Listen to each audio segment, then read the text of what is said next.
Hello everyone. Before we start, make sure to like and subscribe to the channel. And leave a comment with where you're from and what time you're watching. That way, YouTube will keep showing you stories just like this one. Now, let's begin. The van died right as I was passing the old Packard plant ruins, that stretch of Concord Street, where even the cops don't bother patrolling anymore. I'd been making deliveries for Fresh Direct since my 31st birthday 3 months earlier. Needed something steady after the divorce papers got finalized. Detroit in August feels like breathing through a wet towel most nights, but when every streetlight went dead at exactly 9:47, the humidity somehow got worse. The whole city just stopped. No warning, no flicker, just instant black. I actually laughed at first, sitting there in my busted van, thinking it was just my luck to have the alternator crap out the same moment a transformer blew somewhere. But then I stuck my head out the window and saw it wasn't just my block. Every building, every traffic light, every neon sign, dead. The only light came from a few cars still running, their headlights cutting through the dark like searchlights in a prison yard. I tried calling dispatch, but my phone had no signal, not even emergency service. The radio in the van was dead static on every channel. After 20 minutes of trying to get the engine to turn over, I finally gave up and grabbed my backpack from behind the seat. Home was maybe 4 miles northwest, straight through Brush Park and past the old Tiger Stadium site.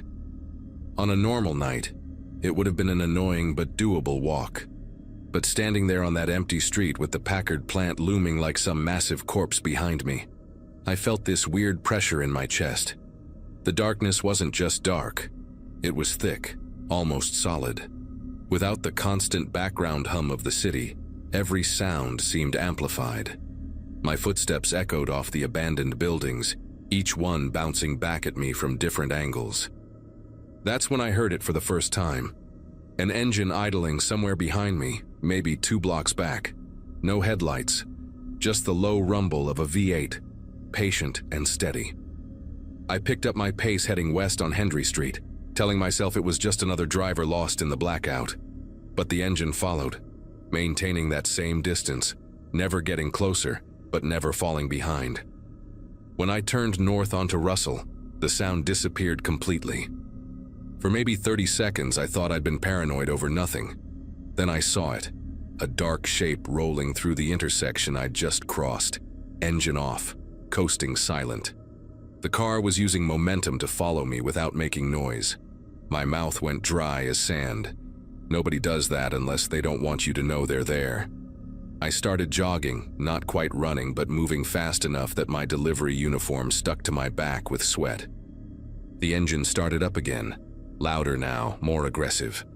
When I cut through an alley between 2 warehouses, the car actually accelerated, tires squealing as it took the corner hard to circle around the block. I came out the other end of the alley onto Saint Antoine and immediately ducked behind a dumpster. The smell hit me like a physical wall, rotting food mixed with something chemical, but I pressed myself against the brick wall and waited. The car rolled past slow, windows down, and for the first time I got a decent look at it in the dim moonlight. It was an old Crown Victoria, the kind cops used to drive before they switched to SUVs, painted that flat primer gray that seems to swallow light. The driver was just a shadow, but I could see him turning his head back and forth, scanning the empty sidewalks. Then he stopped right in front of the alley entrance, engine ticking as it cooled. He knew I was close. I could hear him breathing through the open window, these deep, deliberate breaths like he was trying to smell me out. My legs started cramping from crouching, but I didn't dare move. After what felt like hours but was probably 2 minutes, he revved the engine once, a warning or a promise, and continued down the street. The smart move would have been to stay hidden until dawn, but I needed to get home. My insulin was in the fridge and I'd already missed my evening dose. Without it, things would get bad fast. The shakes, the confusion, then worse. So I waited another 5 minutes before creeping out from behind the dumpster. The streets were tomb quiet except for distant car alarms that had been triggered when the power died. Their batteries slowly dying too, each alarm getting weaker and more distorted. I stuck to the shadows, moving from doorway to doorway like I'd seen in movies, feeling ridiculous but too scared to walk in the open. At Forest Avenue, I found an abandoned convenience store with its security gate half raised. The owner must have been closing when the blackout hit. I slipped inside, hoping to find a working phone or maybe just catch my breath. The store had been picked clean already. Shadows moved in the back, probably looters, but they scattered when they heard me. On the counter, someone had left a half-eaten sandwich and a warm beer. My stomach cramped from hunger, but I couldn't risk stopping to eat. Through the store's front window, I watched the street for any sign of the Crown Vic. Nothing for 10 minutes, then 15. I was about to leave when I noticed something that made my knees weak. Across the street, barely visible in the darkness, was another car. A beat-up Chrysler 300 with tinted windows. It had been there the whole time, just sitting, waiting. As I watched, the driver's door opened and someone stepped out. Even in the dark, I could tell it was a woman, tall and thin, wearing what looked like medical scrubs. She walked to the middle of the street and just stood there, head tilted up like she was listening for something. Then she raised her hand and made a circular motion in the air. Within seconds, I heard engines starting up all around the block. Not just one or two, at least 5 different vehicles, all coming to life at once.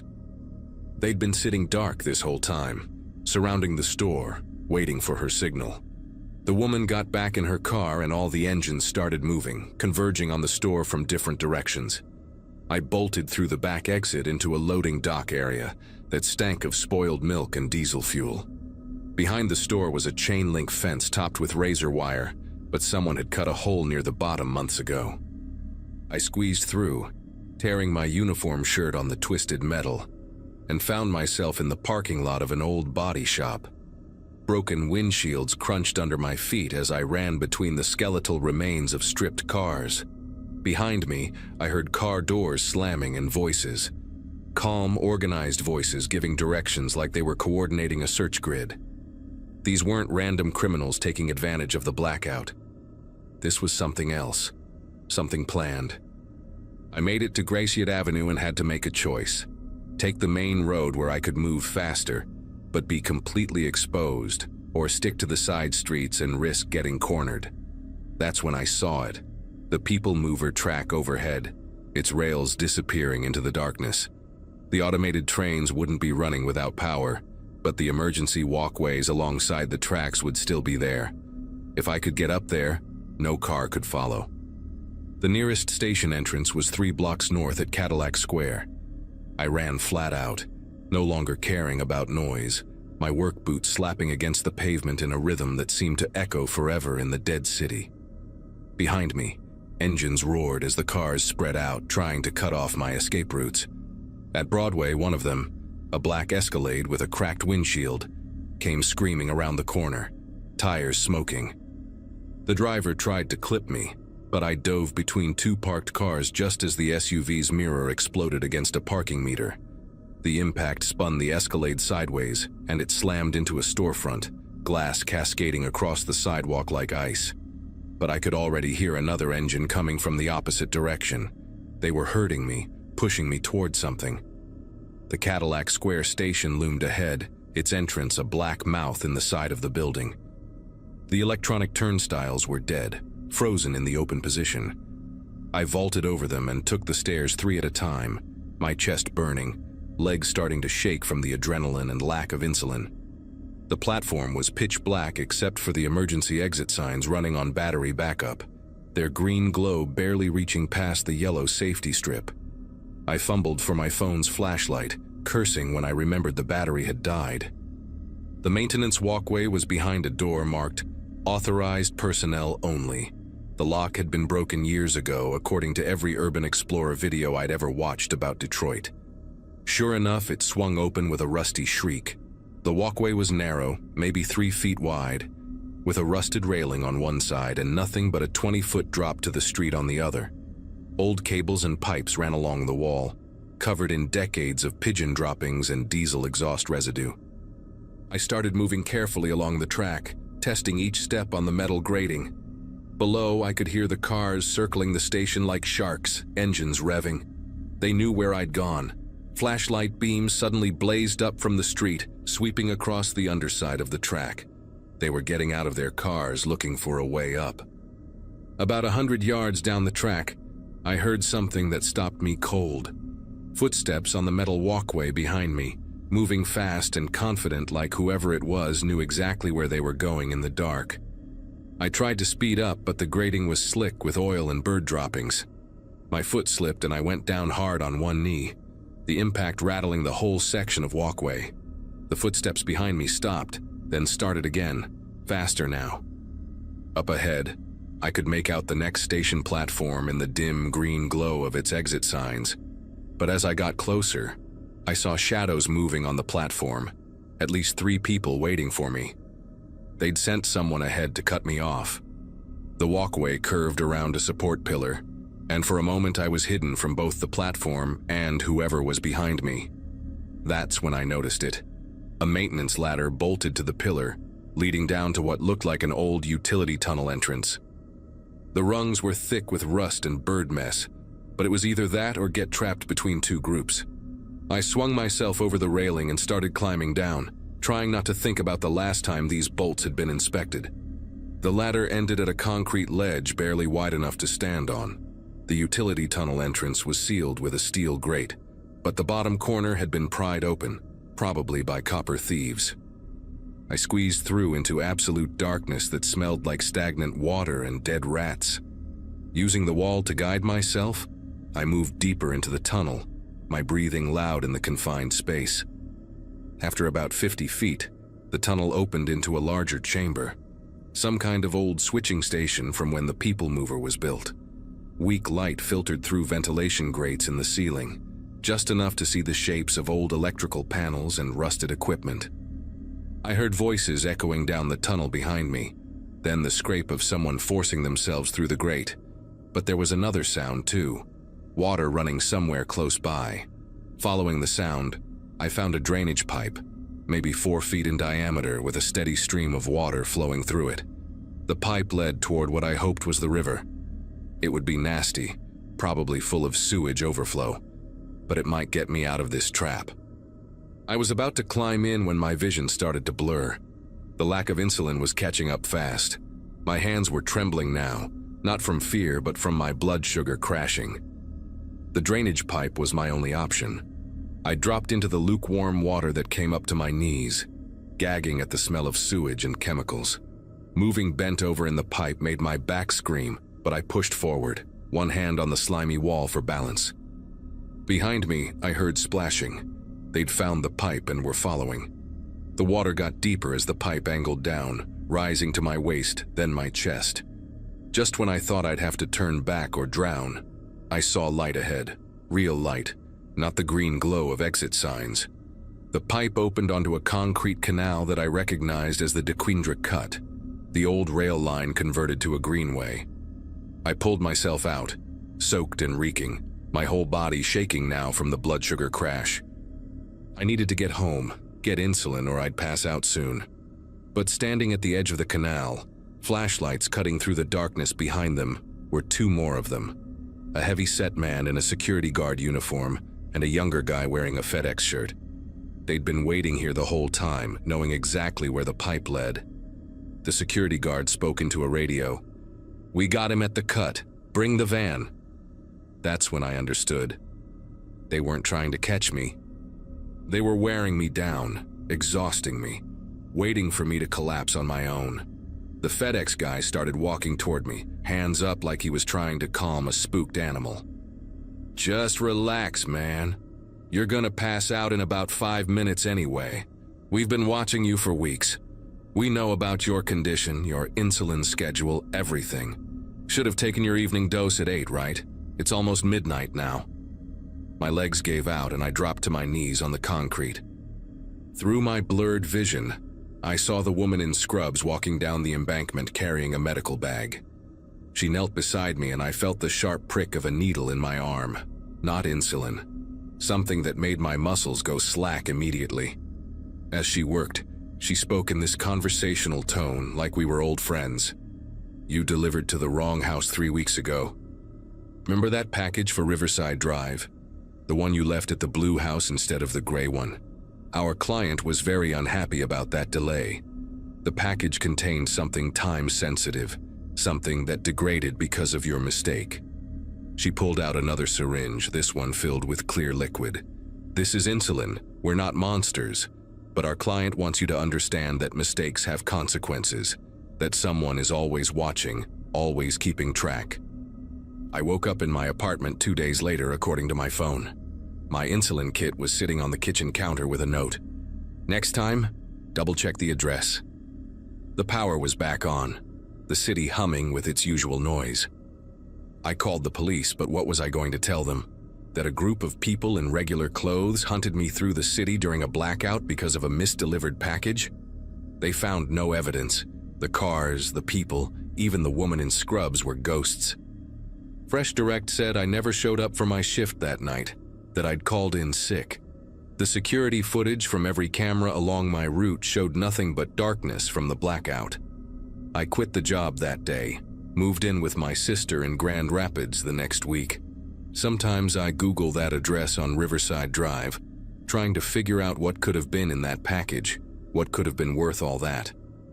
But mostly I just try not to think about how many other delivery drivers are out there, making innocent mistakes, not knowing that someone is keeping score, not knowing that the next blackout might be for them.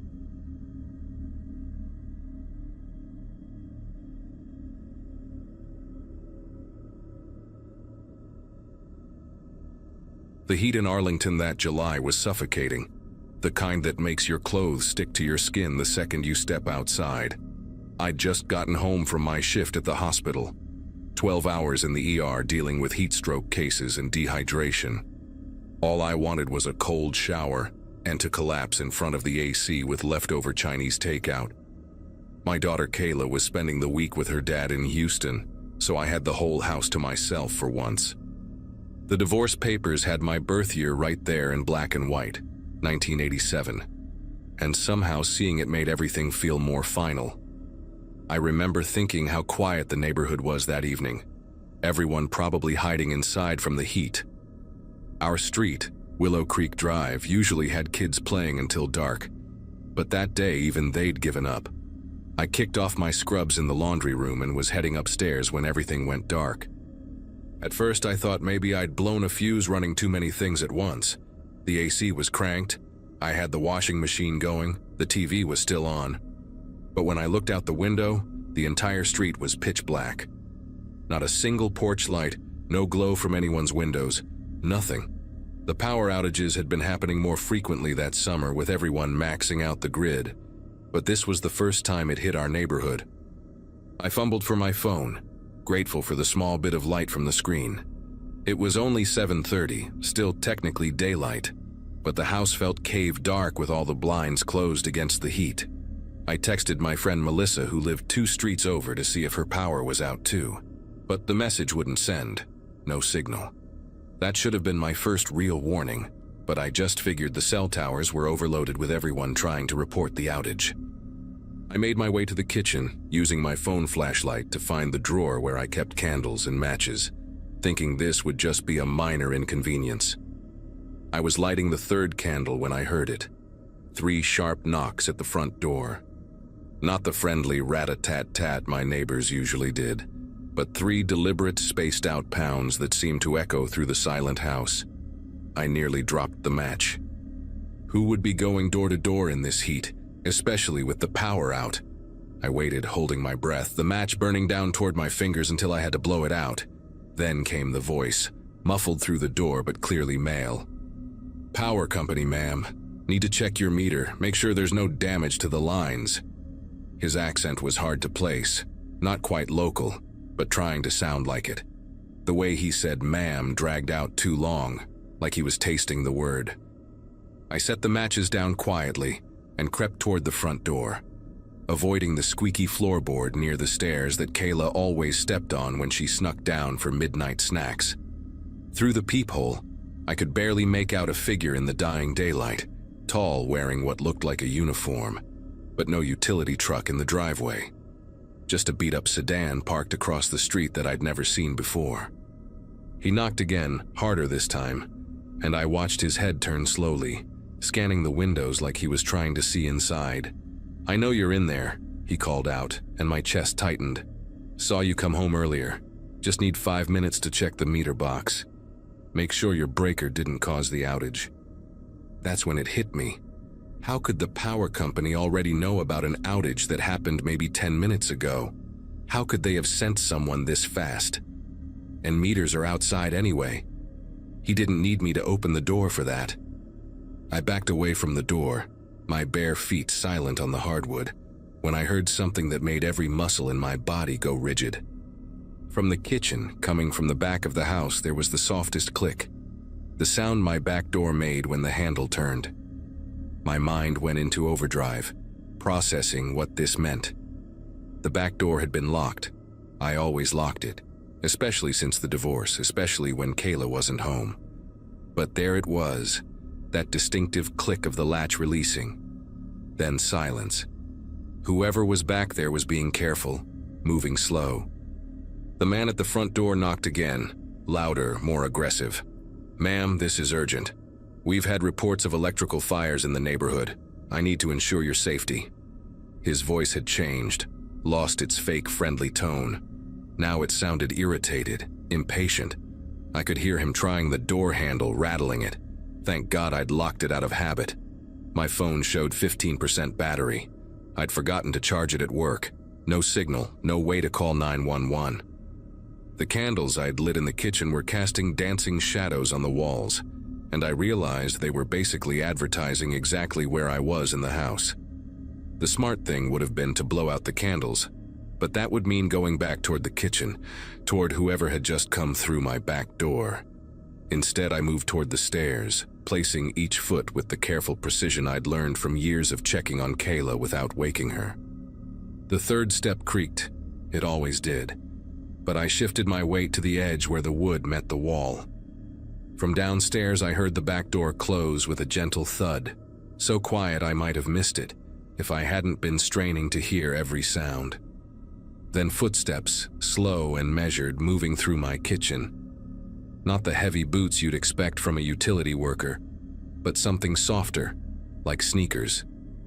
The man outside had gone quiet. No more knocking, no more talking. That terrified me more than the yelling had. It meant they were coordinating, probably communicating somehow. I reached the top of the stairs and had to make a choice. My bedroom with its lock that Kayla had broken last month wrestling with her cousin, or the bathroom with its tiny window that faced the neighbor's house. I chose the bathroom, slipping inside and turning the lock as quietly as possible. The window was one of those frosted glass types, maybe 18 inches square, meant for ventilation, not escape. But the Jeffersons' house was right there, maybe 15 feet away. If I could get their attention somehow. I tried to slide the window open, but it stuck, painted shut from the previous owner years ago. My fingernails bent backward as I tried to force it, the pain sharp enough to make me bite down on my lip to keep from crying out. Downstairs, I could hear drawers being opened in the kitchen, the metallic slide of silverware being moved around. They were searching for something, or maybe just making noise to scare me, to let me know they were there.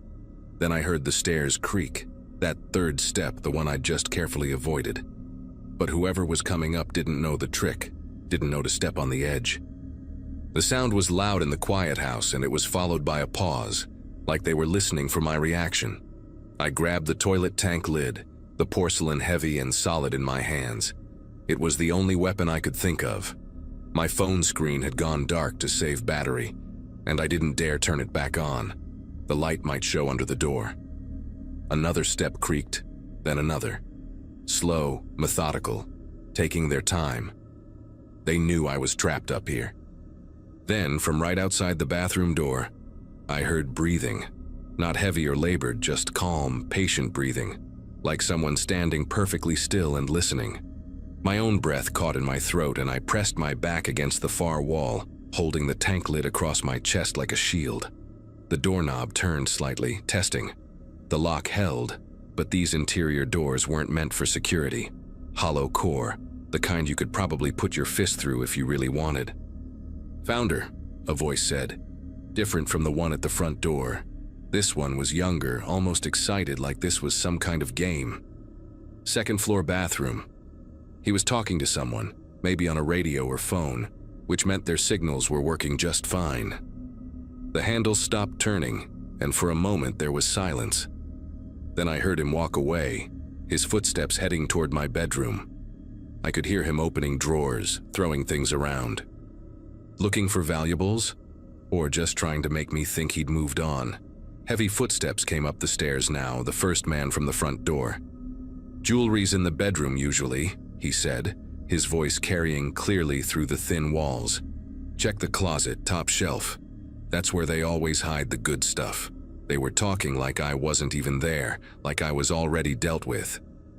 My legs were shaking so bad I had to concentrate on keeping them locked so I wouldn't slide down the wall. Then the younger one laughed, and it was such a normal sound, like he was hanging out with friends, that it made everything worse. "Hey, there's kid stuff in here," he called out. "Toys and things. She got kids?" The first man's response made my entire body go numb. "Saw a girl leaving with some guy a few days ago. Figured she'd be alone for a while. They'd been watching my house. Watching me. Knew when Kayla left with her father, knew my schedule. This wasn't random, they'd picked me specifically, planned this." The bathroom felt smaller suddenly, like the walls were closing in. I could hear them tearing through my bedroom now, the sound of my jewelry box hitting the floor, change scattering from the dish on my nightstand. One of them was at my closet, hangers scraping against the rod as he pushed through my clothes. "Check if she's got a safe," the older voice said. Behind pictures, in the closet floor, places like that. They were so casual, so practiced. How many houses had they done this to? Then the younger one said something that sent ice through my veins. "What do you want to do about her?" There was a pause, and I held my breath, pressing my ear against the door. "Let's get what we came for first," the older one replied. "She's not going anywhere. We cut the phone lines before the power went out, and I've got her car keys from the kitchen counter. Even if she runs to a neighbor, we'll be gone before anybody can do anything." That's when something inside me shifted. The fear was still there, but underneath it, something else sparked. Anger maybe, or just the refusal to be a victim in my own home. I thought about Kayla, about how I'd fought through a messy divorce, double shifts, and single motherhood. I wasn't going to cower in my bathroom waiting for whatever they decided to do with me. I remembered something my dad taught me when I was young. People expect you to be where they last saw you. They'd heard me in the bathroom, so that's where they assumed I'd stay. Moving as silently as I could, I set down the toilet lid and turned the bathtub faucet on just slightly, enough to make a gentle dripping sound. Then I unlocked the door with painful slowness, turning the mechanism one tiny click at a time. The hallway was dark, but I knew every inch of this house. I could hear them still ransacking my bedroom, arguing now about whether to check the attic. I slipped out and moved toward Kayla's room at the end of the hall, the carpet muffling my footsteps. Her window faced the big oak tree in our yard, the one she'd begged me to let her build a treehouse in. Kayla's room smelled like the strawberry body spray she'd started wearing, convinced it made her seem older. I navigated around her soccer bag and the pile of clothes she never put away, reaching her window. This one I knew would open. She snuck out through it last month to meet friends at the park, not knowing I'd heard everything. The window slid up almost silently, and the evening air hit me like a wall of heat. The tree branch was about 4 feet away, the one Kayla used to shimmy down. But she was 13 and fearless, probably 90 pounds soaking wet. I was pushing 40 and hadn't climbed a tree since middle school. Behind me, I heard footsteps in the hallway. "Hey, water's running in there," the younger voice said. "She trying to call for help or something?" Laughter from the older one. "What's she gonna do, send a message in a bottle?" But I could hear them moving toward the bathroom. In seconds, they'd realize I wasn't there. I didn't think anymore, just climbed out onto the window ledge, my bare feet finding purchase on the wooden siding, and jumped for the branch. My hands hit bark, and I grabbed on with everything I had, my legs swinging wildly underneath me. The branch dipped with my weight but held. My palms were screaming, already torn up, but I managed to swing my leg over and pull myself up. Through the window, I heard the bathroom door slam open. "She's not here." The younger one sounded panicked now. "Check the other rooms, she's gotta be hiding." I didn't wait to hear more. I half climbed, half fell down that tree, branches catching my shirt, scratching my arms and face. 8 feet from the ground, I just let go and dropped, hitting the lawn hard enough to knock the wind out of me. But I was out. I was free. I ran barefoot across my yard toward the Jeffersons' house, not caring about the rocks and sticks stabbing into my feet. Their porch light was off too, but I pounded on their door anyway, screaming for help. Behind me, I could see flashlight beams in Kayla's window. They were looking for me, trying to figure out how I'd vanished. George Jefferson answered the door holding a baseball bat, his wife Nancy right behind him with their German Shepherd Rex growling at her side. "Call 911, I gasped out. "2 men in my house, they cut the phone lines, they have my car keys." George pulled me inside while Nancy ran for their landline. Theirs still worked, thank God. Within minutes, we heard sirens.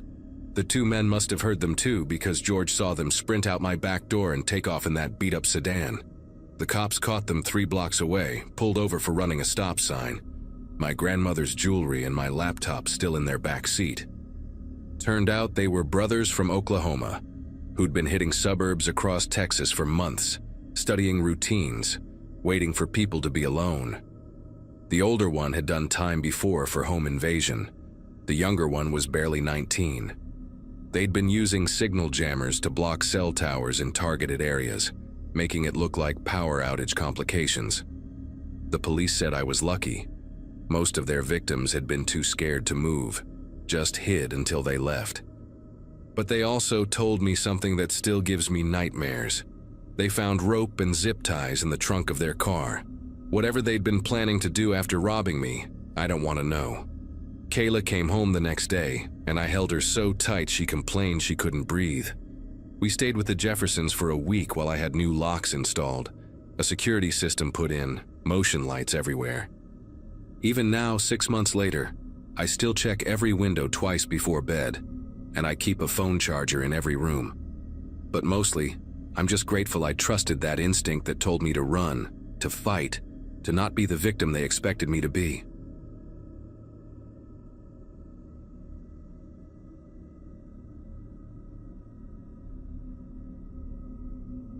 The 6 train always smelled like wet metal and disappointment after 11 at night, but I needed to get from the Bronx back to my studio in Chinatown after helping my brother move his stuff out of his ex-girlfriend's place.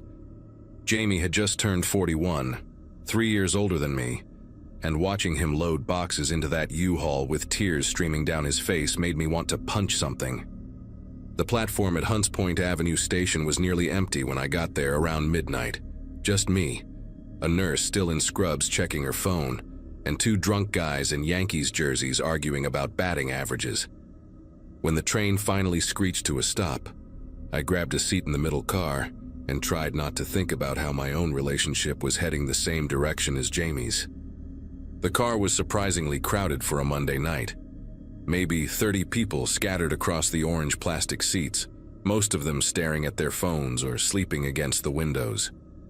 We were somewhere under the East River when everything went wrong, probably halfway between Manhattan and Brooklyn based on how long we'd been moving through that endless tunnel. The train lurched hard enough to throw a standing passenger into a pole. Then the lights flickered 3 times before dying completely, leaving us in the kind of darkness you forget exists in the city. The emergency lighting didn't kick in, which should have been my first real warning that this wasn't just another MTA breakdown. My ears popped from the sudden pressure change, and the silence that followed was so complete, I could hear my own heartbeat competing with the quiet breathing of strangers around me. People started murmuring, nervous laughs bubbling up here and there, everyone waiting for an announcement that never came. The conductor's booth stayed dark, no static from the speakers, no explanation, just the weight of all that earth and water pressing down above us while we sat trapped in a metal tube. After maybe 2 minutes of nothing, phones started lighting up like fireflies, their weak glow barely cutting through the black. A woman across from me was already dialing 911, but she kept pulling the phone away from her ear, shaking her head. No signal down here, obviously. The guy next to me, wearing a Knicks hoodie and reeking of bourbon, kept pressing the emergency call button above the door, the plastic clicking uselessly with each push.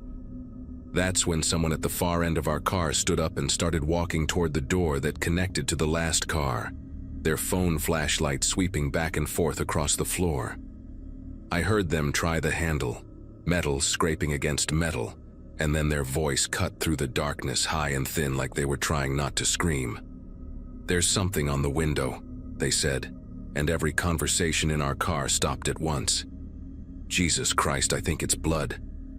The panic hit like a wave, people jumping up from their seats, more flashlights snapping on, everyone trying to see what this person was talking about. I stayed put, gripping the cold metal bar beside my seat hard enough to hurt, while a cluster of passengers pushed toward the back to look. Their lights converged on the small window in the door between cars, and I could see their shadows shifting, hear their voices rising. A heavy-set man in a security guard uniform pushed through them and pressed his face close to the glass, shining his light through to the other side.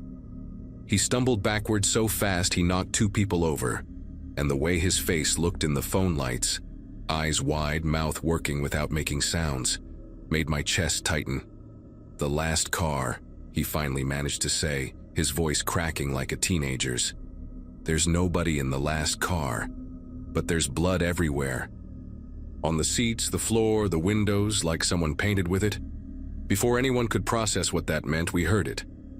Footsteps outside the train, in the tunnel itself, slow and deliberate on the gravel between the tracks. They were coming from behind us, from the direction of the bloody car, getting closer with each step. The nurse I'd seen on the platform pressed herself against the opposite door, her scrubs rustling as she fumbled with her phone, trying again for a signal that wouldn't come. The footsteps stopped right outside our car, and for 10 seconds that felt like hours. We all held our breath, waiting. Then came the knocking, 3 measured taps on the window closest to me, so controlled and patient it made my teeth hurt. I turned my head slowly, my neck muscles fighting me the whole way, and saw a hand pressed against the glass from outside, leaving dark streaks that could only be one thing. The hand was wearing a latex glove, the medical kind, stretched tight and stained crimson up to the wrist. The knocking moved down the length of our car, 3 taps at each window, that gloved hand leaving bloody prints on every surface it touched. A woman near the middle doors started sobbing, pressing her palms over her ears, while her boyfriend wrapped his arms around her and stared at the ceiling like he was praying. When the knocking reached the door between our car and the bloody one, it stopped, and we heard metal scraping against metal like someone was trying to pry open the door from outside. The security guard pulled out a box cutter from his belt, probably the most worthless weapon you could have right then, but at least it was something. He positioned himself between us and the door, legs spread wide like he was ready to tackle whatever came through. The scraping got louder, more insistent, and then we heard something that made everyone in that car start backing away toward the front. A voice from outside, muffled by the tunnel walls but clear enough to understand, singing "Ring Around the Rosie" in a child's melody. Except the words were all wrong. Something about trains and tunnels and things that wait in the dark. The drunk guys in Yankees jerseys tried to force open the doors on the opposite side of the train, throwing their shoulders against them, kicking at the rubber seals. But those doors were designed to stay locked between stations. One of them picked up a fire extinguisher from under a seat and started hammering at a window, the glass spiderwebbing but refusing to shatter, each hit echoing through the car like a gunshot. That's when the lights in the tunnel came on. Not the regular lights, but emergency work lights, harsh and yellow, mounted every 50 feet or so along the walls. What we saw made everyone stop moving, stop breathing, stop everything. There were people in the tunnel, maybe a dozen of them, all wearing those paper medical gowns you get at hospitals, the kind that tie in the back. They were standing perfectly still along both walls, facing our train, their faces covered with surgical masks pulled up over their eyes like blindfolds. Each one had their arms at their sides, palms facing forward, and their hospital gowns were soaked through with what looked like blood. dripping onto the tracks below them. A teenager with a skateboard started hyperventilating, dropping to his knees in the aisle, while an older woman pulled out a rosary and began whispering prayers in Spanish. The security guard backed away from the door, his hand with the box cutter shaking so bad he dropped it twice trying to fold it closed. Those people outside didn't move, didn't even seem to breathe, just stood there like mannequins while we watched them through the windows. Then, all at once, like they were following some signal we couldn't hear, they raised their right hands and pointed at our car, every single one of them, in perfect synchronization. The singing started again, but now it was coming from all of them. A chorus of voices echoing off the tunnel walls, getting louder and louder until it felt like the sound was inside my skull. The nurse suddenly screamed and pointed at the floor. There was liquid seeping in under the doors, dark and thick, pooling around our feet, and the smell hit us all at once, copper and rot and something chemical underneath, like formaldehyde. People started climbing onto the seats trying to get away from the spreading liquid, but there was nowhere to go in that metal box. The man in the Knicks hoodie next to me grabbed my shoulder, his bourbon breath hot in my face, screaming that we needed to get to the front car, that we needed to move now. But when we looked toward the door leading forward, there were shadows moving on the other side of the window, more of those hospital gown figures pressed against the glass, their covered faces tilted at impossible angles like broken dolls. The train suddenly shuddered, a mechanical groan running through the whole structure, and the emergency brakes released with a hiss that sounded like the car itself was dying. We started rolling backward, slowly at first, then picking up speed, heading back the way we came but with no driver, no power, just gravity or something else pulling us deeper into the tunnel. The lights outside flashed by faster and faster, strobing through the windows, and in each flash I could see those figures in hospital gowns running alongside the train, keeping pace with us, their arms pumping mechanically, their heads never moving. The guy with the fire extinguisher lost it completely, screaming about how this was some kind of government experiment, how they were using the subway tunnels for medical testing, how we were all going to end up like whatever was in that last car. He swung the extinguisher at anyone who came near him, catching a young woman in a Columbia University sweatshirt across the shoulder, sending her sprawling into that awful liquid on the floor. The security guard tried to calm him down, but the guy turned and sprayed him full in the face with foam, white chemical clouds filling the car, making it even harder to see or breathe. Through the chaos, I heard the nurse shouting something about recognizing the smell, about formaldehyde and tissue preservation, about how she'd worked at Mount Sinai's morgue during her residency. And this was exactly what the basement storage area smelled like after a power failure in summer, when the cooling systems failed and everything started to decompose. The train kept accelerating backward, and someone near the rear door started pounding on it, screaming that they could see lights ahead, or behind us technically, like we were approaching a station. The train slammed to a stop so hard that everyone went flying. I hit the pole in front of me chest first, feeling ribs crack while bodies piled up against the rear door in a tangle of limbs and screams. The lights outside went out again, leaving us in complete darkness except for a few phone flashlights still working, their beams cutting through the chemical fog from the fire extinguisher. For maybe 30 seconds, there was no sound except groaning and crying, people trying to untangle themselves, checking for injuries. Then the doors opened, not just unlocked, but sliding wide open with their normal mechanical whir, even though the power was supposedly dead. Fresh air rushed in, mixing with the formaldehyde stench, and we could hear the echo of a massive space beyond the train. People started pushing toward the doors, desperate to get out, but the nurse grabbed anyone she could reach, shouting that we didn't know where we were, that this wasn't a normal station. She was right.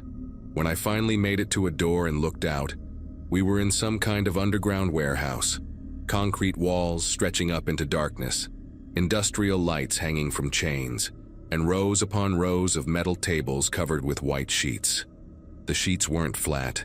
They had shapes underneath them, human shapes, dozens of them, maybe hundreds, laid out like we'd rolled into some kind of mass morgue. The passengers who'd already left the train were standing frozen on the platform, staring at the tables, some of them backing slowly toward the train again. That's when the sheets started moving. Not all at once, but in waves, like something was waking up underneath them. The man in the Knicks hoodie whispered no over and over, grabbing my arm so tight I thought he'd cut off circulation. One by one, bodies sat up under those sheets, the fabric falling away to reveal people in various states of decay, some fresh, some skeletal, all wearing hospital bracelets with dates from the past week. They turned their heads toward us in unison, empty eye sockets and clouded eyes all focusing on our train. And then they started climbing off the tables, their movements jerky and wrong, like marionettes being pulled by invisible strings. The security guard shoved everyone back into the train car, screaming at people to get inside, that we needed to close the doors, but the doors wouldn't respond to the emergency buttons, staying wide open while those things stumbled closer, their hospital gowns. The same gowns as the figures in the tunnel, trailing behind them like wings. Just when the first wave of bodies reached the platform edge, maybe 10 feet from our doors, the train's emergency system kicked in. A recorded announcement blared through speakers we thought were dead, telling us to remain calm, that transit police had been notified, that we'd be moving shortly. The doors snapped shut so fast they nearly caught the security guard's arm, and the train lurched forward, not backward this time, accelerating smooth and normal like nothing had happened. The lights flickered back on, bright fluorescent normal subway lighting, and suddenly we were just sitting in a regular train car again, covered in foam from the fire extinguisher, bruised and terrified but moving. Through the windows we could see normal tunnel walls flashing by, the familiar orange emergency lights every 100 feet. No sign of those figures in hospital gowns or that underground warehouse. We burst out of the tunnel into Canal Street Station 3 minutes later, the platform full of waiting passengers who stepped back when they saw us stumble out. 30 people covered in blood and chemicals, some crying, some still screaming, all of us looking like we'd crawled out of hell. The cops who showed up 20 minutes later didn't believe a word of it, of course. They found the blood in the last car, ran DNA tests that came back matching 7 different missing persons from the past month, all of them last seen in the subway system. But when they sent teams back into that tunnel with the MTA maintenance crews, they found nothing. No warehouse, no bodies, no evidence of anyone being in the tunnel at all except for some scuff marks on the walls. The official report blamed a combination of mechanical failure and mass hysteria, suggested the blood was from an unrelated incident that happened to coincide with the blackout. They closed that section of track for 3 weeks for maintenance, and when it reopened, they'd installed new lighting, new emergency systems, new everything. I moved out of the city 2 months later, couldn't handle taking the subway anymore, couldn't stop thinking about those clouded eyes and jerky movements. But sometimes I check the news and every few months there's another story. A train stops unexpectedly in that same tunnel. Passengers report strange noises outside. Someone claims they saw figures in hospital gowns through the windows. The MTA always has an explanation, always mentions track work or signal problems, but I know what's really down there, waiting in the dark between stations, and I know it's only a matter of time before those doors open again at the wrong platform.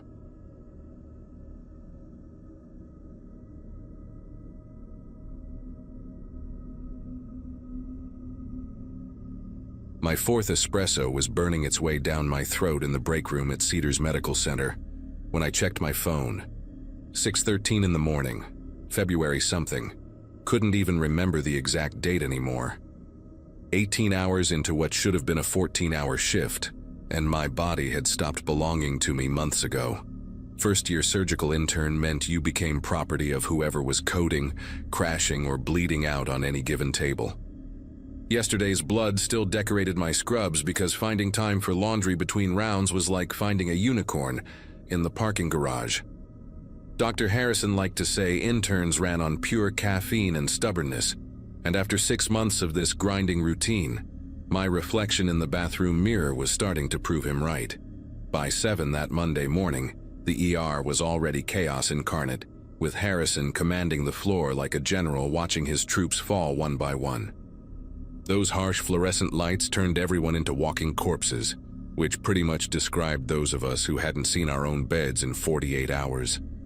Angela Ramirez burst through the emergency doors around 9:30, her screams cutting through the usual morning pandemonium like a knife through tissue. Amniotic fluid had soaked through her yellow maternity dress, and she was sobbing that her husband Carlos was trapped somewhere on the 405, that the baby wasn't due for 3 more weeks, that something was wrong, really wrong. Dr. Harrison took one glance at the fetal monitor, and his jaw clenched in that way that meant we were about to lose someone if we didn't move fast. The baby's heart rate was plummeting, classic signs of cord strangulation, and we had maybe 5 minutes before brain damage became irreversible. Harrison's grip on my shoulder left marks through my scrubs as he shouted for OR3 to be prepped immediately, that we were cutting now, no time for anything fancy. Angela kept grabbing at my hands, begging me to save her baby, her voice growing fainter as we raced toward surgery, and all I could focus on was how her nail polish was this perfect coral pink, probably painted special for meeting her child. Inside OR3, everything moved with the precision of a Swiss watch. Nurses counting instruments, anesthesiologist calling out vitals, Harrison scrubbing in while rattling off orders faster than I could process them. Angela was fading in and out of consciousness as they positioned her on the table, her lips moving in what looked like a prayer, though no sound came out anymore. Harrison made the first incision at 9:43. I remember because I kept glancing at the wall clock, watching each second tick by like a countdown to disaster. Blood welled up immediately, more than normal, and Harrison muttered something about placental abruption that made my chest tighten with dread. We were halfway through the procedure, Harrison's hands working inside Angela's open abdomen to free the baby, when I felt it, a subtle shift in the floor beneath my feet, like standing on a boat deck. For a split second, nobody moved, everyone's eyes meeting across Angela's draped body, and then the whole world exploded into violent motion. Everything happened at once, surgical instruments clattering off trays, IV poles swaying like drunken dancers, and that horrible grinding sound of concrete fighting against itself somewhere deep in the building's bones. An earthquake, my brain registered dimly, even as my hands instinctively pressed down on Angela's abdomen to keep the incision stable. Harrison was shouting to maintain sterile field, to keep going, that we couldn't stop now with the baby half delivered. But the lights started flickering like a horror movie strobe effect. One of the nurses, Bethany I think, lost her balance and crashed into the instrument table, sending scalpels and forceps flying across the floor in a metallic rainfall. The building groaned and swayed, and I could hear car alarms going off in the parking structure, mixing with screams from other operating rooms down the hall. Then, with a sound like God flipping a switch, everything went completely, utterly black. For 3 heartbeats, nobody moved or breathed, the darkness so complete I couldn't see my own hands even though they were still buried in Angela's open belly. Then the emergency generator kicked in with a mechanical roar from somewhere below us, and those blessed red emergency lights bathed everything in a hellish glow that was better than nothing. Harrison's face looked demonic in that crimson light, his eyes wild as he screamed at me to retract, to hold steady while he pulled the baby free. Angela's blood was everywhere now, pooling on the floor where the earthquake had knocked over the suction equipment, and the baby, God, the baby was purple, the cord wrapped twice around its tiny neck like a noose. Another aftershock hit just as Harrison got his hands around the infant's shoulders, sending everyone stumbling again, and I had to physically throw myself across Angela's legs to keep her from sliding off the tilted table. That's when the generator started making a sound I'll never forget. A high-pitched whining like a dying animal, followed by 3 loud bangs that shook the whole floor. Complete darkness again, but this time it was different, final somehow. No mechanical roar promising salvation, no emergency lights flickering back to life, just the raw black of a tomb while Angela bled and bled beneath my trembling fingers. Someone's phone, turned out to be mine, had fallen from my pocket during the first quake and Bethany grabbed it, turning on the flashlight with shaking hands that made shadows dance like demons on the walls. In that narrow beam of white light, I could see Harrison hadn't stopped working, his hands moving by pure muscle memory and decades of experience, unwrapping the cord from the baby's neck while counting compressions under his breath.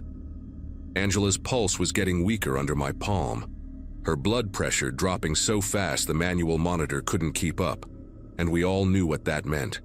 She was bleeding internally, probably from where the placenta had torn, and without power for the cauterizer or proper light to see what we were doing, we were just playing blind surgeon in a nightmare. The baby finally came free with a wet, horrible sound, limp and silent in Harrison's blood-slicked hands, and he thrust the tiny body at Bethany while turning back to Angela's hemorrhaging womb. Manual compressions on the uterus now. Harrison's voice cut through the darkness like a whip, and my hands moved before my brain could catch up, plunging into Angela's abdomen to find her uterus and squeeze, trying to stop the bleeding through sheer pressure.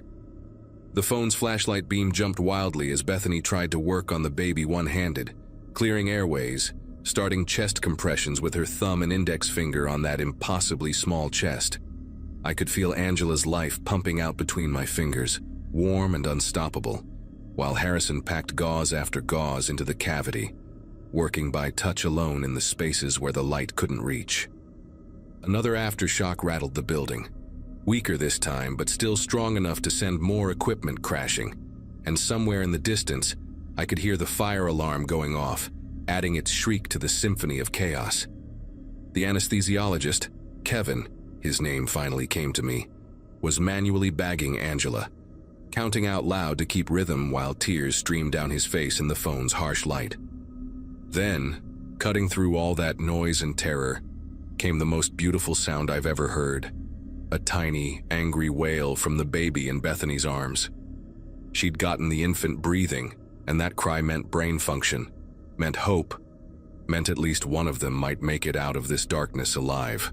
But Angela was fading fast, her skin already taking on that waxy look that meant she'd lost too much blood, and Harrison was running out of options.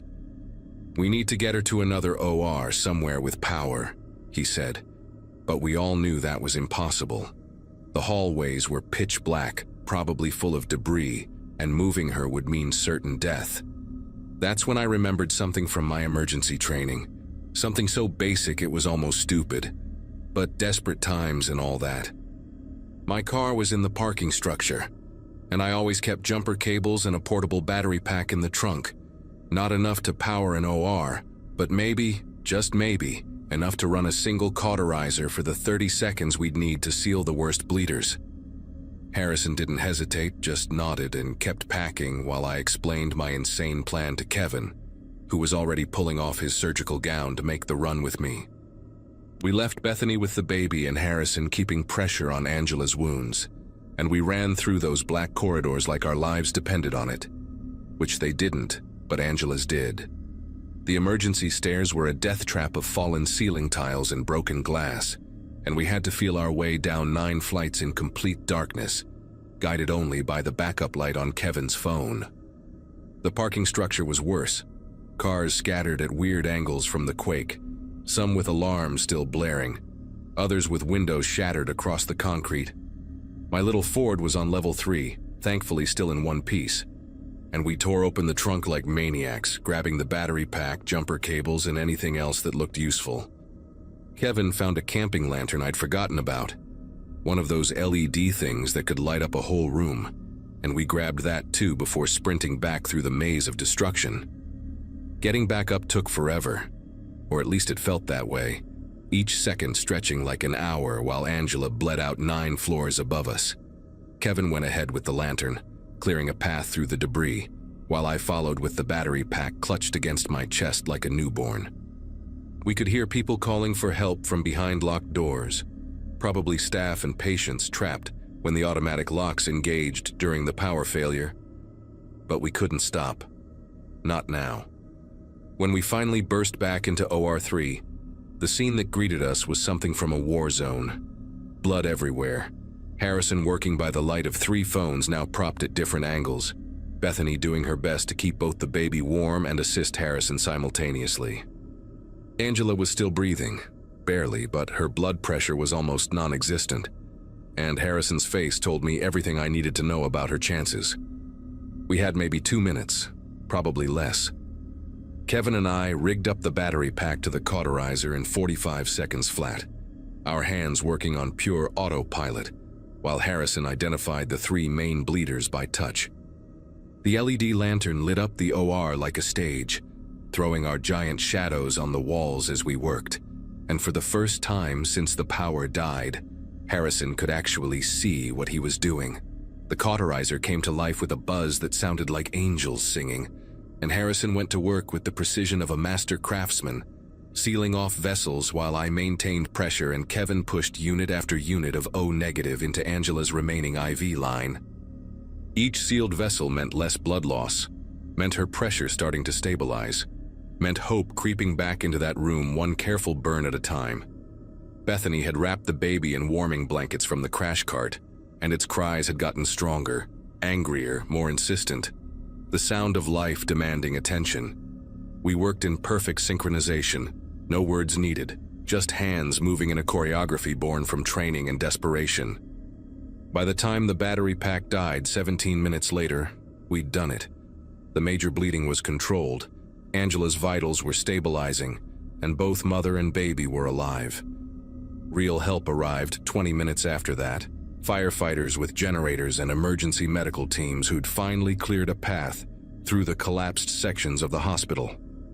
They evacuated Angela to UCLA Medical Center, which still had power, where she spent 3 weeks in the ICU but eventually walked out carrying her daughter. They named her Hope, which felt right considering everything. Harrison put me in for a commendation, said I'd shown the kind of thinking that makes great surgeons, but honestly, I just did what anyone would have done when lives were hanging in the balance.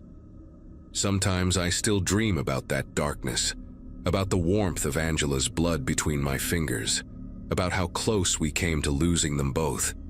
But then I remember that angry little cry cutting through the chaos, and I remind myself that sometimes, even in the absolute worst moments, human stubbornness and a camping lantern are enough to beat the odds.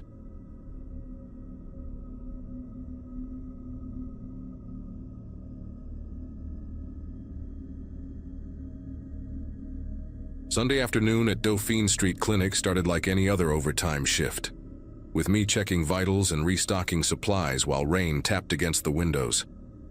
I'd been a paramedic in New Orleans for 6 years by then, started right after my 26th birthday, and we'd seen our share of storms roll through. Our clinic occupied one of those old converted townhouses, 3 stories of peeling paint and creaky floors that somehow kept passing inspection year after year. We had 12 patients on the first floor that day, mostly elderly folks who couldn't make it to the bigger hospitals, and just me and 2 nurses. Donna, who'd been doing this since before I was born, and Jasmine, fresh from nursing school with that nervous energy newcomers always carry.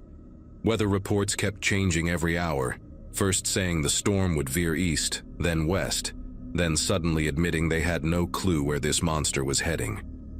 By 3 in the afternoon, the street outside had turned into a river. I watched through the window as a shopping cart floated past, followed by someone's patio furniture, the white plastic chairs bobbing like boats. Water was climbing the steps to our entrance faster than I'd ever seen, brownish gray and carrying all kinds of debris. Donna kept checking on old Walter in bed 3, who needed oxygen constantly, while Jasmine helped me move supplies to the 2nd floor. Just in case, we told ourselves. Each gust of wind made the building groan like it was in pain, and I could hear water starting to seep through the 100-year-old window frames. That's when dispatch called saying all units were being pulled back to higher ground. But when I looked outside at the current rushing past our door, I knew we'd missed our window to leave safely. Water started pushing under the front door around 4, spreading across the linoleum like spilled coffee in slow motion. I grabbed towels from the supply closet, but it was like trying to stop a river with tissue paper. Within minutes, the floor was covered in an inch of murky water that smelled like sewage and motor oil. Jasmine's voice cracked when she called out from the main ward. The water was coming through the back entrance too, pooling around the wheels of the beds. We had maybe 30 minutes before the first floor would be completely flooded, and half our patients couldn't even walk. There was Eleanor with her broken hip, Walter on his oxygen tank, and Mr. Briggs, who'd had a stroke last month and could barely move his left side. I remember standing there for a second, water soaking through my boots, calculating how many trips up the narrow staircase it would take to move everyone. Donna took charge like she always did in a crisis, her voice cutting through the sound of rushing water and howling wind. She assigned Jasmine to start disconnecting the mobile patients from their IVs, while she prepped the medical equipment we'd need upstairs. I started with Eleanor, sliding my arms under her frail body, while she whimpered about the cold water touching her legs. The staircase was barely wide enough for one person, let alone carrying someone, and the old wood was already slippery from the humidity. Each step creaked under our combined weight, and I had to stop twice to readjust my grip, Eleanor's fingers digging into my shoulder like bird claws. When I finally got her settled in a second-floor room and rushed back down, the water had risen another 3 inches. Through the window, I saw a car float by, its alarm still somehow blaring underwater, the red lights flashing beneath the surface like some kind of drowning emergency beacon. We managed to get 6 patients upstairs before the lights started flickering. Every time they dimmed, my chest tightened, knowing what would happen if we lost power completely. The elevator was already out of the question.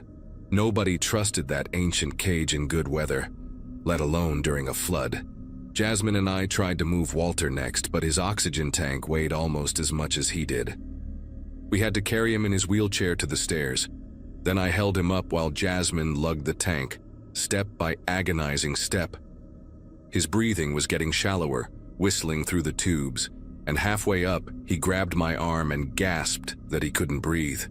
We had to stop right there on the landing, Jasmine fumbling with the oxygen flow while I held Walter upright, the water below us now reaching the 3rd step and climbing fast. I could hear things floating around down there, medical equipment, furniture, files, all churning in that dark soup that used to be our clinic floor. That's when the transformer outside exploded. The flash lit up the whole street for a second, bright white like lightning had struck right outside our window, and then everything went black. Not just regular dark, the kind of thick, heavy darkness that presses against your eyes and makes you wonder if they're even open. The sound of water suddenly seemed louder, closer, like it was right behind us in the stairwell. Jasmine let out a sound that wasn't quite a scream but close enough, and Walter's grip on my arm turned painful. I had my phone in my pocket, fumbled for it with one hand while holding Walter with the other, and when I finally got the flashlight on, the beam was pathetically weak against all that darkness. In that thin circle of light, I could see Jasmine's face pale and terrified, and Walter's eyes wide with panic. Below us, the water kept rising, and we still had 5 more patients down there, including Mr. Briggs, who couldn't move without help, and a woman named Ruth who'd just had surgery 3 days ago. We got Walter to the 2nd floor, but I could hear Donna yelling from below, her voice competing with the roar of water that was now pouring through the windows. I left Jasmine with Walter and practically fell down the stairs in the dark, using my phone's light to navigate. The 1st floor was a nightmare, water up to my thighs, cold and powerful enough to knock me sideways when I stepped off the last stair. Donna was waist-deep near Mr. Briggs' bed, trying to lift him while Ruth clung to her bed rails, crying. The water had this current to it, pulling everything toward the back of the building, and debris kept hitting my legs. Clipboards, medicine bottles, someone's shoe.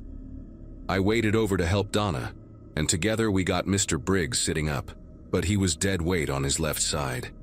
His good arm wrapped around my neck so tight I could barely breathe, and Donna and I had to coordinate every move to keep him above water. The smell was overwhelming, sewage and chemicals and something else, something rotten that made me want to gag. Getting him to the stairs was like moving through molasses while someone threw punches at your legs. Every piece of floating furniture became an obstacle, every step a gamble on whether the floor was still there, or if you were about to step into a hole.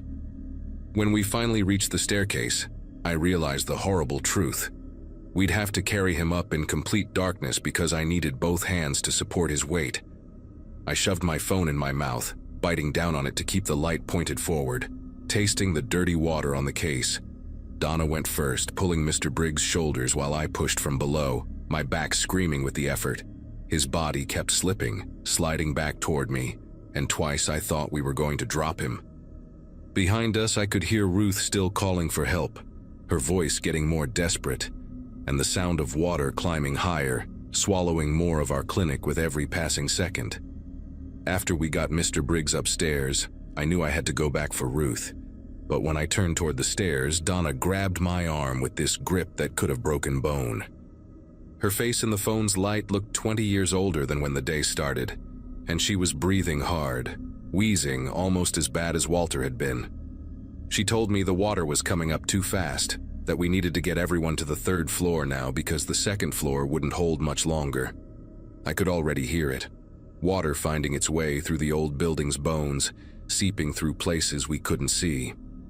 But Ruth was still down there, and I could hear her voice, weaker now, but still calling. I pulled away from Donna and headed back down, taking the stairs 3 at a time in the dark, my phone's battery icon showing red in the corner. The water hit my chest when I reached the bottom, cold enough to steal my breath, and the current was stronger, angrier, trying to sweep me toward the back of the building where I could hear windows breaking. Ruth was barely keeping her head above water when I found her, her arms wrapped around the bed's side rail, knuckles white even in the dim light. She'd had abdominal surgery, couldn't use her core muscles to pull herself up, and every wave that hit her face left her sputtering and gasping. I got behind her, hooked my arms under hers, and started pulling her toward the stairs, fighting the current with every step. Pieces of the ceiling were falling now, wet chunks of plaster that hit the water with heavy splashes. The building was coming apart around us, 100-year-old wood and plaster no match for the force of all that water. Ruth kept apologizing, saying she was sorry for being trouble, sorry for being heavy, and I wanted to tell her to save her breath, but I needed all of mine just to keep us moving. A filing cabinet floated past, spinning slowly like some kind of metal boat, and I had to push it away before it pinned us against the wall. My legs were going numb from the cold, and I couldn't tell if the floor was still there or if we were swimming. We made it to the stairs just as my phone died, plunging us into absolute darkness. Ruth was crying harder now, her breath coming in these short, panicked gasps that scared me more than the water. I had to feel for each step with my foot, pulling her up while she tried to help with her one good leg. The water was following us up. I could hear it splashing against the steps below, chasing us like something alive. Halfway up, Ruth went limp. Not unconscious, just exhausted, unable to help anymore. I had to practically drag her the rest of the way, my arms burning, lungs screaming for air I couldn't seem to get enough of. When we finally reached the 2nd floor, Donna and Jasmine pulled us away from the stairs, and I collapsed on the wet floor, coughing up water I didn't remember swallowing. Through the window, I could see the streetlights were underwater now, still somehow glowing beneath the surface like giant jellyfish, and debris spinning past in the current. Someone's front door, a bicycle, things that used to belong to people's normal lives before today. We spent the next 6 hours huddled on the 3rd floor, all 12 patients and us 3 workers crammed into 2 rooms while the building shook and creaked around us. The water stopped rising about a foot below the 3rd floor, but we could hear it sloshing beneath us, testing the old floorboards. Walter's oxygen tank ran out around midnight, and we had to take turns manually pumping air into his lungs with a bag valve mask until the Coast Guard helicopter finally found us at dawn. They had to break through the roof to get us out, lifting patients one by one in a basket while the building swayed beneath us. I was the last one up, and as the helicopter pulled away, I looked back at the clinic, our clinic, now just a broken shell sticking out of the brown water. 3 people died in other buildings on our street that night, but we didn't lose anyone. Not one. Sometimes I still dream about that darkness, about the weight of carrying people up those stairs while the water chased us. but mostly I remember Donna's iron grip when she grabbed my arm, and how Ruth stopped apologizing once we got her safe, and how all of us, broken and scared and soaking wet, somehow made it through the longest night of our lives.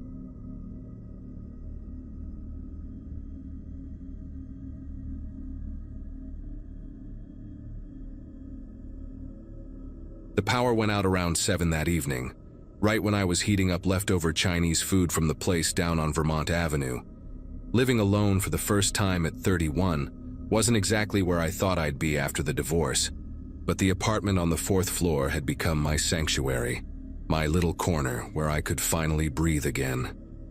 The microwave beeped once, then everything just died.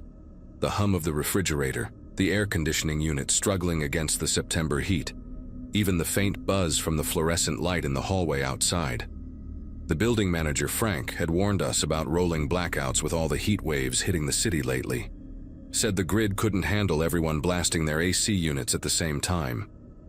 I grabbed my phone to check the power company's website, but the signal was barely crawling, probably because everyone in the neighborhood was doing the exact same thing. I lit a few candles I'd bought from the dollar store, vanilla and cinnamon, a weird combination, but they were on sale, and settled onto my couch with a book, figuring I might as well make the best of it. The apartment felt different in the candlelight, shadows dancing in corners I'd never noticed before, making familiar furniture look strange and distorted. Around 9, maybe 9:30, I heard footsteps in the hallway, heavy ones, like someone wearing work boots or something similar. Nothing unusual there. People came and went at all hours in this building, mostly young professionals and a few older couples who'd been here since the 90s.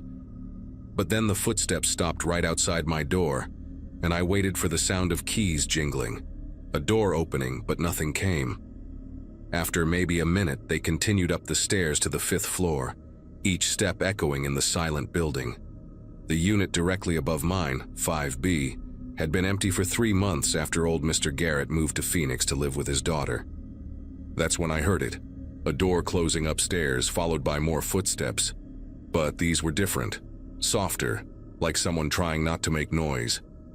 The ceiling in my living room creaked in that specific way it does when someone walks across the floor above, a sound I'd gotten used to when Mr. Garrett lived there with his ancient cat Patches.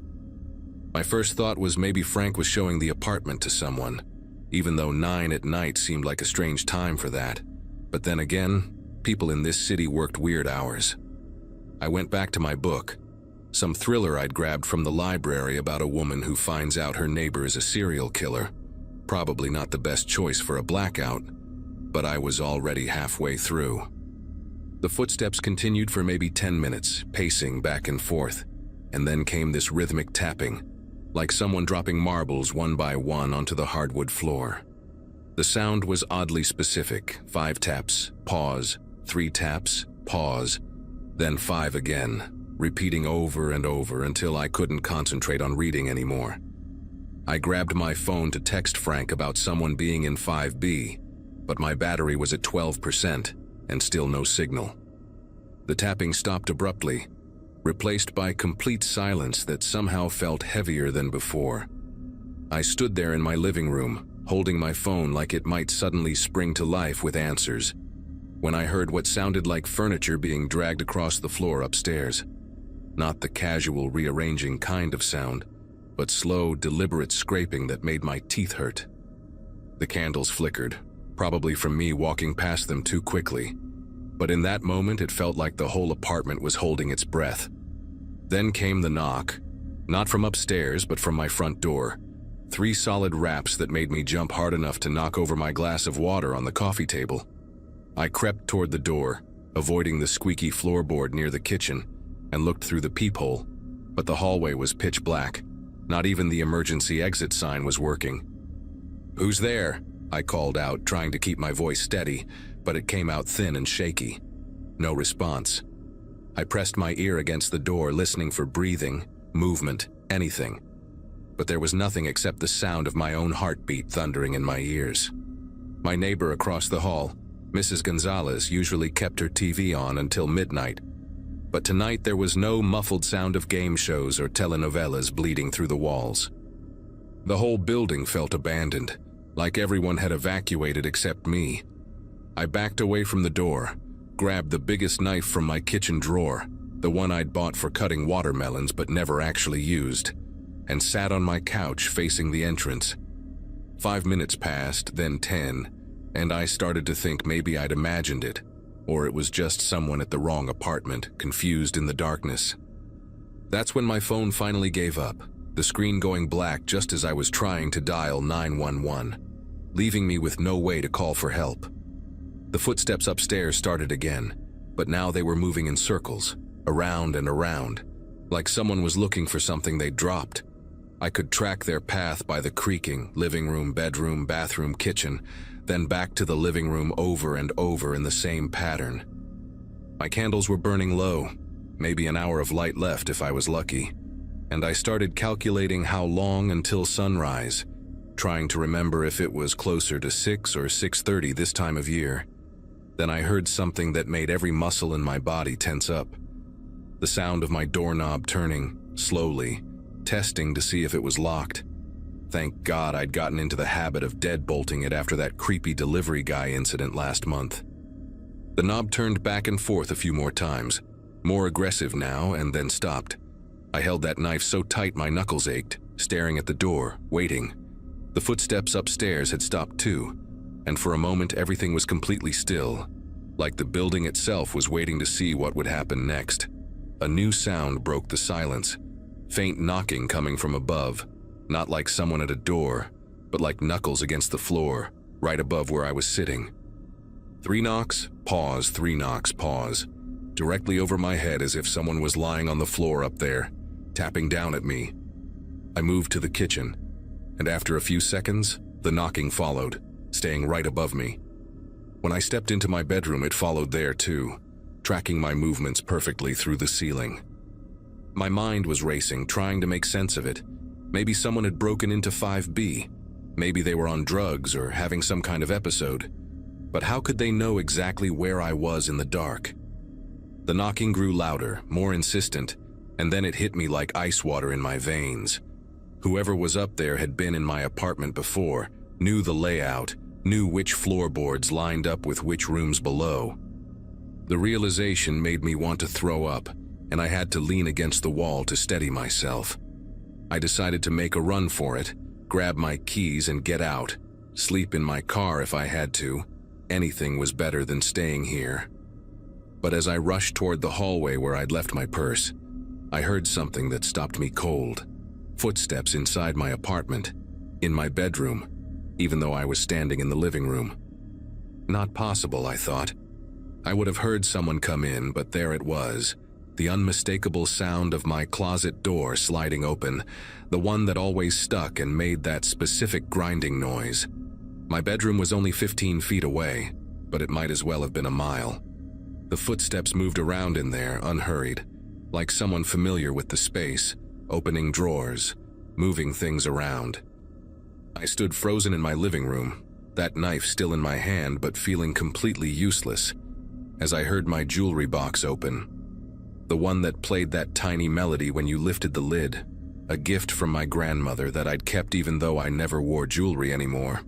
The melody played out completely, all 20 seconds of it, and then I heard whistling.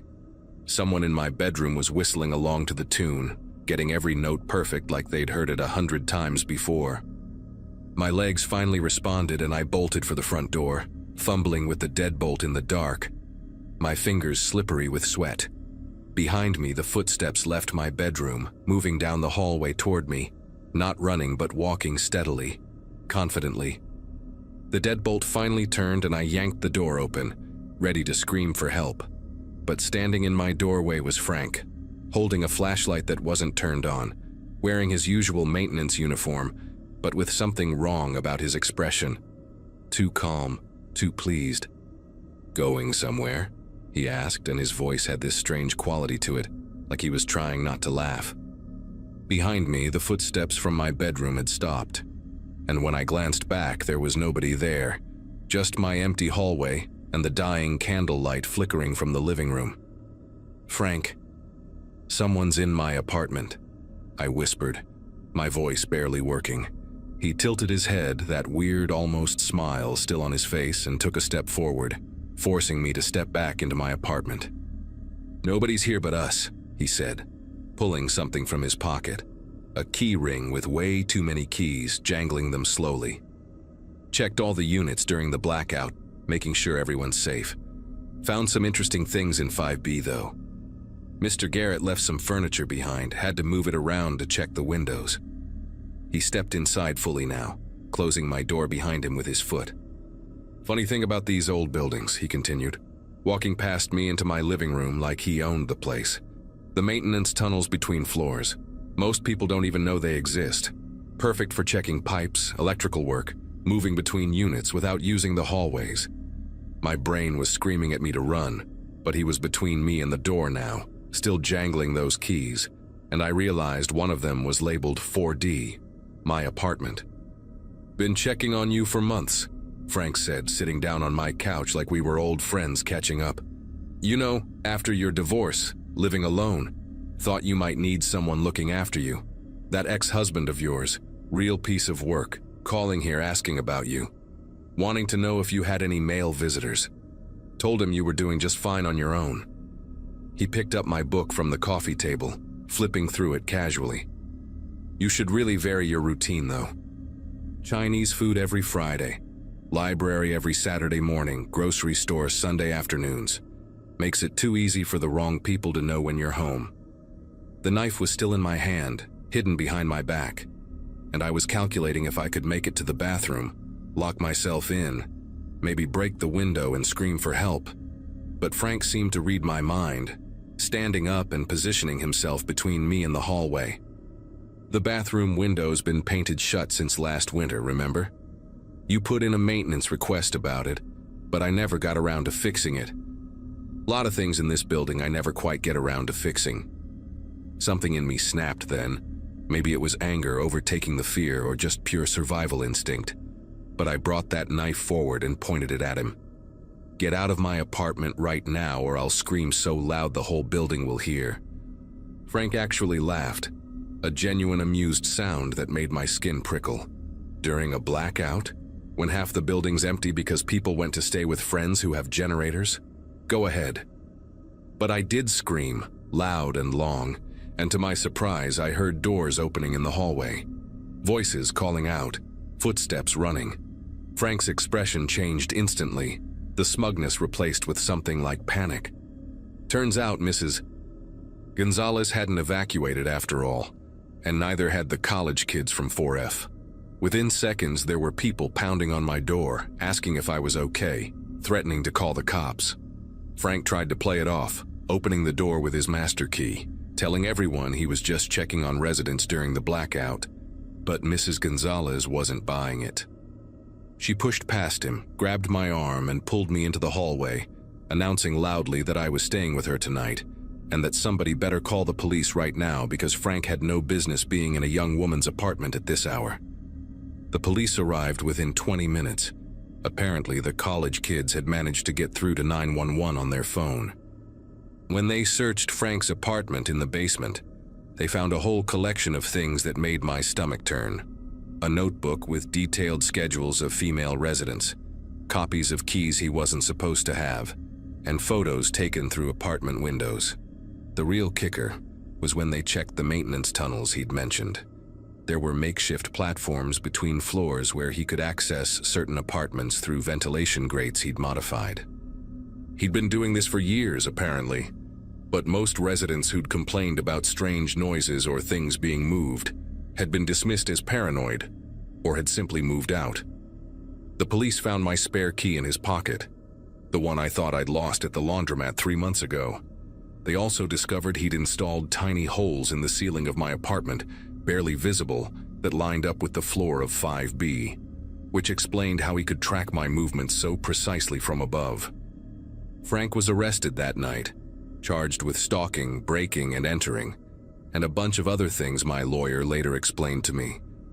I moved out the next week, stayed with my sister in Pasadena until I could find a new place. The other women in the building filed a joint lawsuit against the property management company for failing to properly screen their employees. Turns out Frank had been fired from 2 previous buildings for similar complaints that were never formally investigated.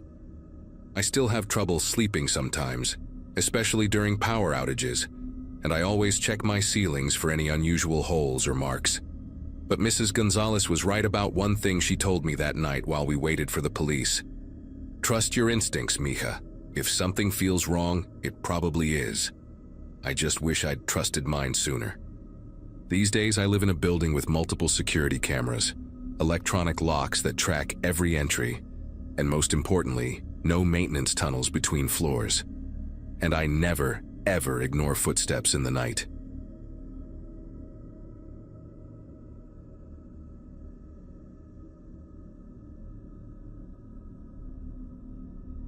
No one ever stays past 9 on the 12th floor, but I had a deadline and thought I could finish a few more pages before heading home.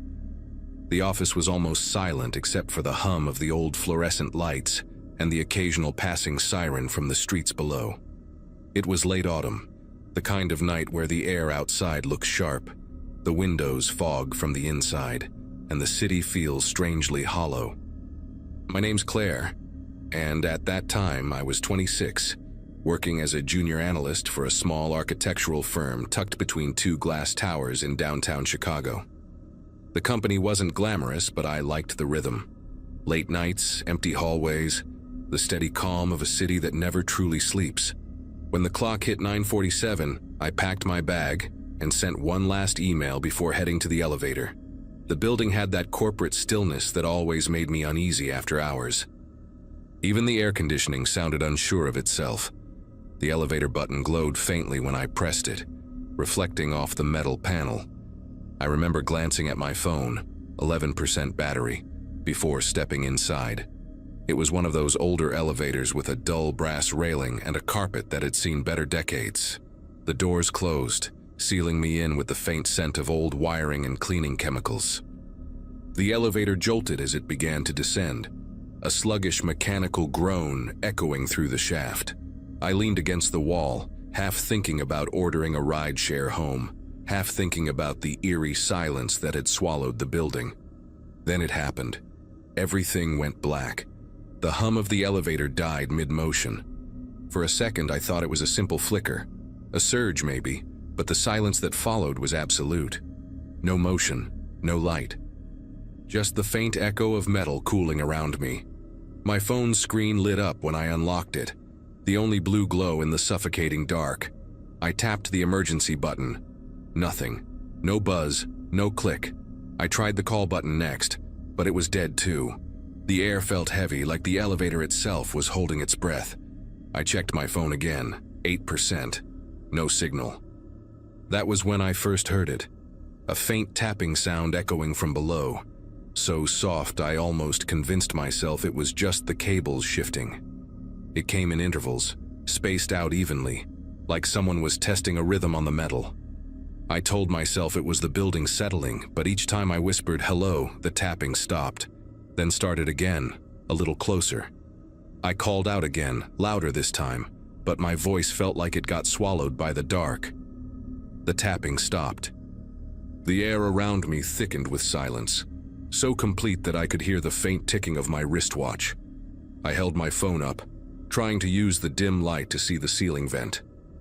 The metal above me seemed endless, a narrow throat of shadows. When the sound returned, it came from somewhere higher, not below anymore, but closer to the top of the shaft. It was deliberate now, each strike echoing longer than the last, like something metallic brushing along the walls, dragging itself closer inch by inch. I thought about forcing the doors open, but my legs wouldn't move at first. I kept telling myself it had to be maintenance workers trying to fix the power, but that lie didn't hold up when I heard what sounded like knuckles. Slow, precise knocks tracing the edges of the elevator roof. 3 taps, a pause, then 2 more, each one measured, patient. I whispered again, "Is someone there?" This time the sound answered immediately. 1 sharp tap in return. Not random, not cables. Someone was listening. The darkness plays tricks on the mind. I started remembering things that didn't belong to that moment. Old stories about people trapped underground. Rescue workers who heard voices that shouldn't exist. My breathing grew uneven, and I tried to steady it by counting in my head. Every time I hit 5, another tap interrupted, syncing itself to my rhythm like it was mocking me. I held the phone tighter, its glow barely enough to see my fingers, battery at 5%. My reflection on the metal door was just a blur, a faint outline that seemed to twitch with every flicker of light. Then came a different sound. The faint creak of metal from above, followed by a low, scraping noise, almost like something being dragged. I lifted my phone toward the ceiling, squinting.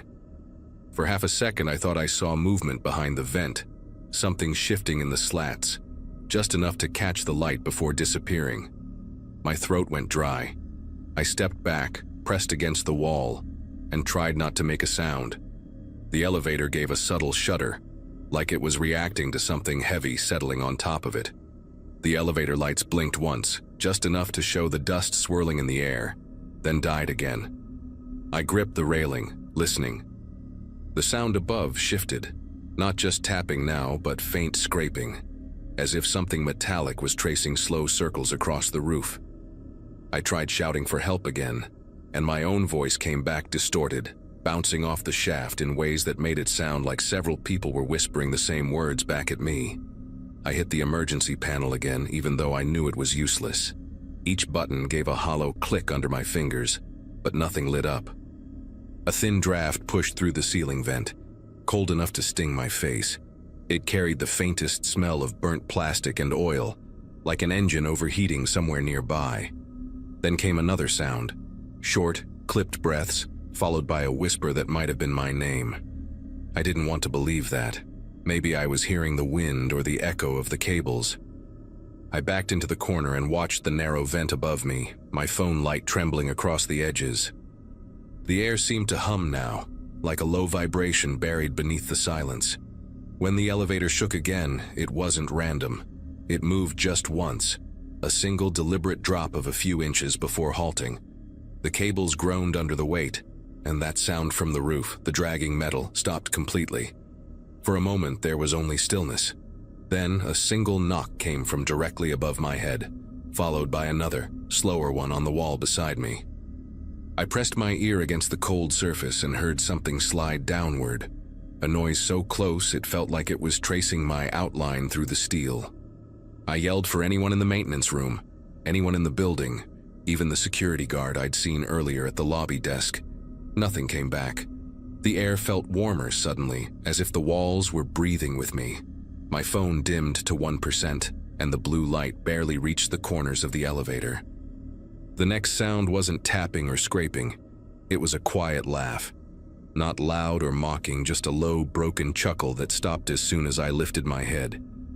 That was the last thing I heard before the light finally died.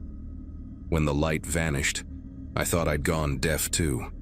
The silence wasn't empty, and it was dense, pressing against my ears, making every breath feel like it belonged to someone else. I slid down the wall, clutching the phone that had become useless.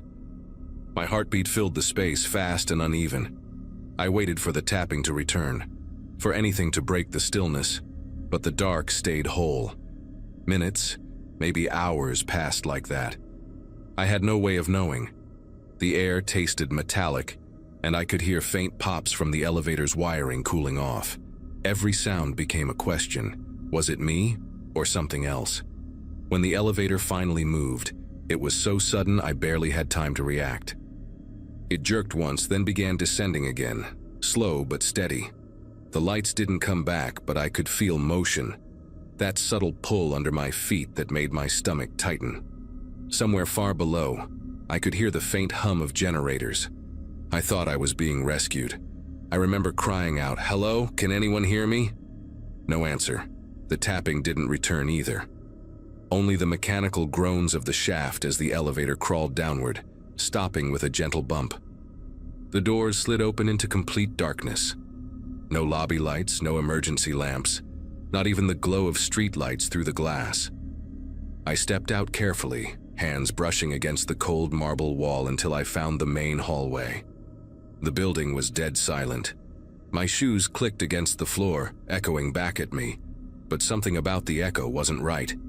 It came a second too late, like it was chasing me. I walked faster until I reached the glass entrance. Outside, the city was pitch black. Every building, every sign, every light, gone. Only the red sky above, faint and unnatural, lit by something distant. When power finally returned, I was sitting on the curb outside, surrounded by flashing emergency lights and strangers who'd gathered from nearby buildings. No one else had been trapped in an elevator that night. When I told a firefighter what I'd heard, the knocking, the voice, the sound above, he said it was probably pressure from the cables, the kind of thing panic makes worse. But even as he spoke, I kept watching the elevator doors through the glass. They opened once more, just slightly as if breathing. Something metallic shifted inside. And for a brief moment, I swore I heard that slow, rhythmic tapping again. One last time.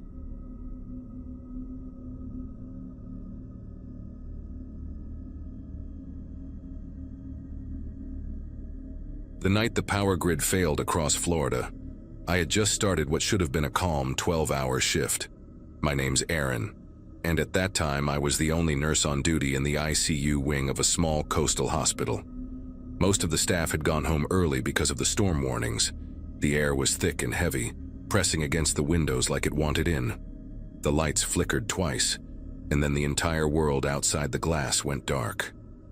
I remember standing by the monitors, hearing every machine sigh as the power cut out, and for a second, it felt like the building itself was holding its breath.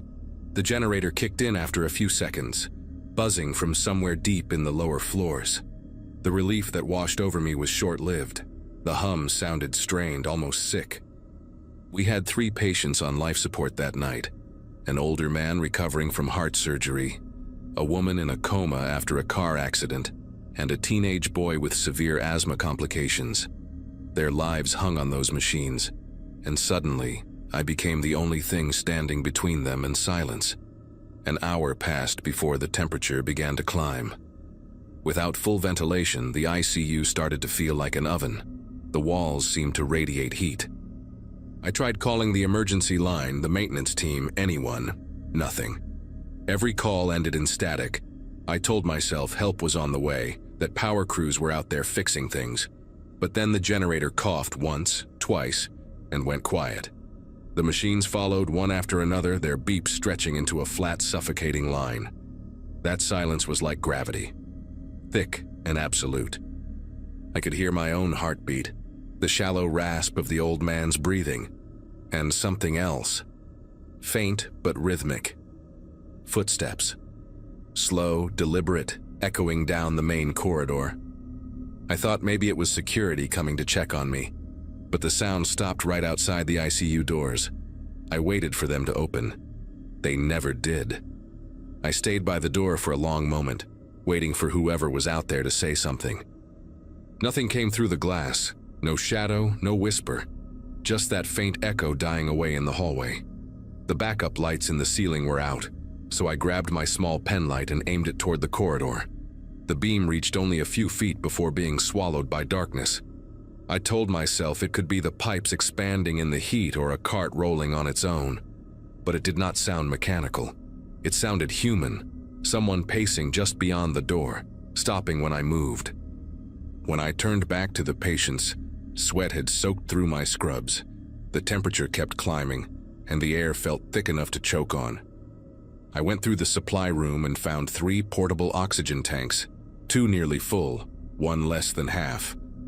I lined them on the counter and stared at them for a long time.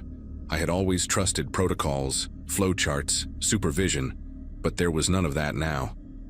The emergency radio was silent, and the backup power room was several floors down. Every minute that passed meant less air for the people who could not ask for it. I decided to start with the boy. His chest barely moved, and without the ventilator, his breathing sounded fragile, like paper crumpling. I attached one of the full tanks to his mask and watched the line of his pulse steady. The old man was gasping quietly, his skin turning gray. I gave him the second tank, adjusting the flow as I had done hundreds of times before. The woman in the coma did not move at all, but her monitor showed faint electrical flickers, a heartbeat trying to stay alive.